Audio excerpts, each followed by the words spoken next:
Saudações gremistas, Vitor Lapoli aqui para falar do atual momento do Grêmio. Infelizmente não conseguimos conquistar o octacampeonato e também não vencemos a partida, conseguimos empatar. 2 empates em 3 Grenais este ano, ao menos isso, né, como prêmio de consolação para um início de trabalho, um início de temporada que não é bom. Né? Então, para ficar claro para todo mundo, Gustavo Quinteiros não é o meu favorito, não pensava nele como opção de técnico do Grêmio para este ano de 2025. Minhas preferências eram Vojvoda e Thiago Carpini, mas até tinha uma esperança no Pedro Caixinha, que nos deixou na mão na hora de assinar o contrato. Mas enfim, a gente também tem que olhar o copo meio cheio, não somente o copo meio vazio, mas seguimos olhando o copo meio vazio. Eu vou falar a respeito do Alberto Guerra, que é um presidente que acerta em alguns pontos na sua gestão. A vinda do Soares, que por mais que não foi ele que correu atrás para ela acontecer, ele também não disse que não era para tentar, que não era para fazer. E há, vinda do Fernando Lázaro, há contratações que fogem do normal, do esperado para um time de futebol no Brasil hoje. Claro que já se mudou muito a forma que se pensa em relação a isso, mas eu acho que o Grêmio é um dos clubes que melhor está indo no quesito criatividade das contratações. Isso quer dizer que elas vão funcionar, isso quer dizer que esses jogadores vão ser atletas que vão entregar aquilo que a gente precisa? Não necessariamente. Tá? Eu preciso falar que mais ciclos precisam se encerrar no Grêmio e o principal, tá? Até onde eu sei está aberta uma janela aí de estadual, posso estar equivocado, mas aí seria entre clubes brasileiros. Quem tiver mais conhecimento em relação a isso pode deixar aí nos comentários. Porque a gente precisamos negociar Vidia Sante. Tá? Ou ele acorda amanhã e começa a ser outra pessoa, ou chegou o momento de faturar com esse investimento que a gente fez nele em relação à contratação, em relação a salários, porque a gente não pode ter um capitão tão apático dentro de campo. Eu já vou aproveitar, isso aí eu ia falar mais na frente do vídeo, mas eu vou aproveitar agora. Tá? Os grandes líderes de vestiário tem que ser alguns, tem que ser, ou vamos pegar de outra maneira. O grande líder de vestiário, todo clube tem que ter, todo time tem que ter um líder, um principal, e aí depois outros de não tanta importância assim, porque esse principal uma hora pode estar machucado, enfim. E uma hora também pode sair, Então tem que haver a transição. Tá?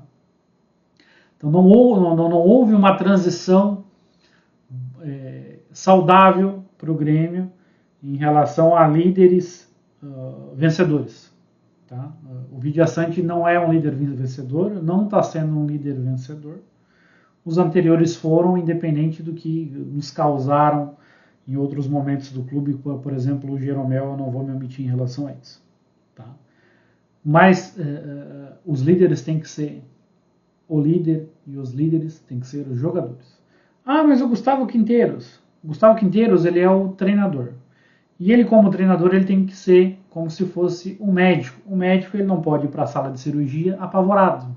Ele tem que ter a mente mais fria possível. Tá?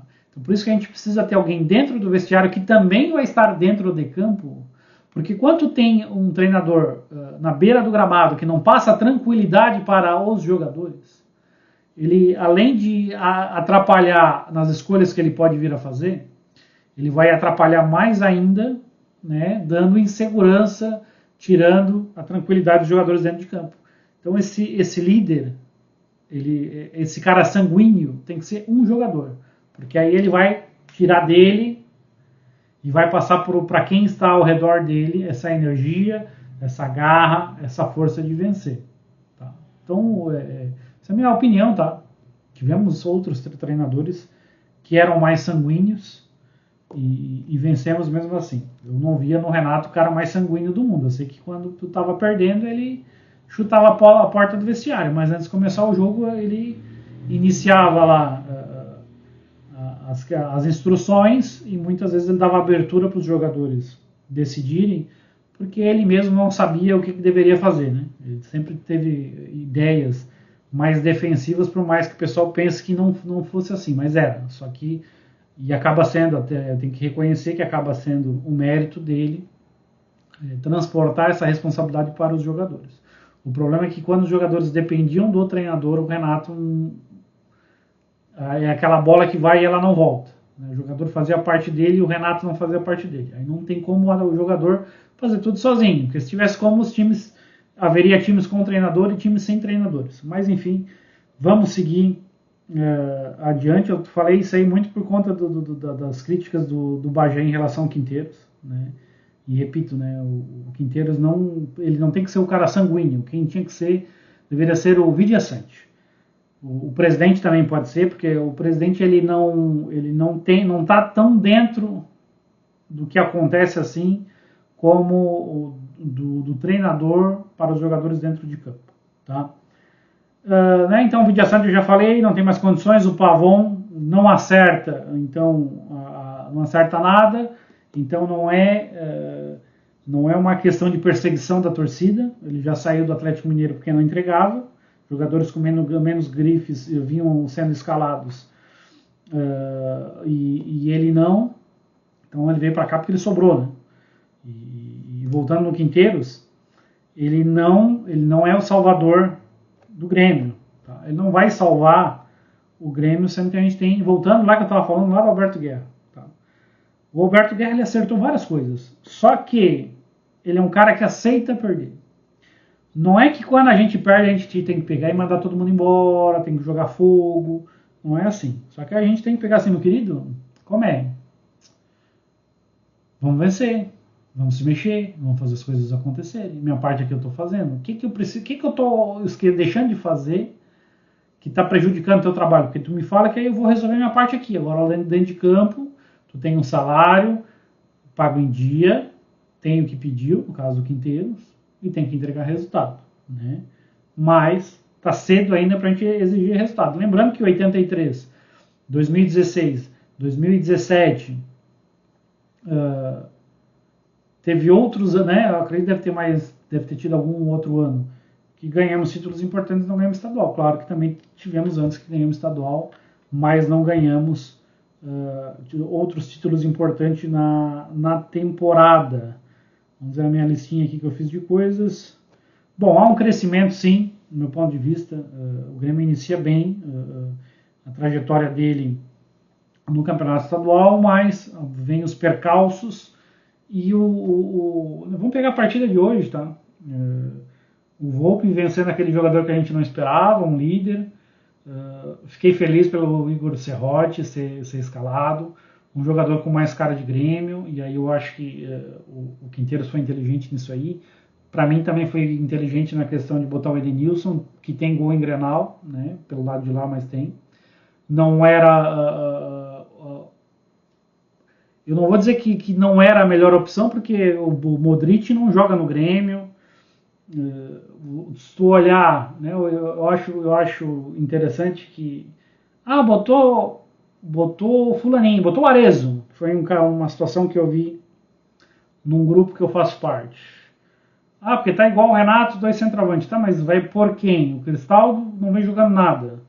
O Monsalve também não tá encaixando. Né?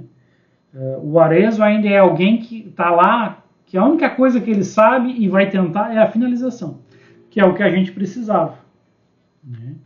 Então, acho que ele foi até inteligente na escalação, porque ele precisava primeiro se defender bem. E a gente se defende melhor. Né? Eu acabei não prestando muita atenção no lance da falta, mas pelo que eu vi, a falta não foi falta, né, do que viria a ser o gol do Valência. Mas enfim, pessoal, obrigado quem assistiu. Fiquem à vontade para discordar de mim. Né, como eu falei já no vídeo, o Quinteiros não é o nosso salvador. Pode ser que eu também esteja equivocado, eu vou adorar estar equivocado, né? Mas eu acho que o principal culpado para o Grêmio não ter tido um bom resultado hoje se chama Alberto Guerra. Por quê? Porque ele poderia ter consertado algumas situações antes, não deixado para se mexer, para fazer, né, boas contratações, como foi o caso do Wagner Leonardo, faltando muito pouco tempo para as decisões do Campeonato Estadual. Minha câmera embaçou aqui, então certo é um sinal para encerrar. Valeu, pessoal, obrigado quem deixou o like, se inscreveu no canal, até uma próxima, valeu!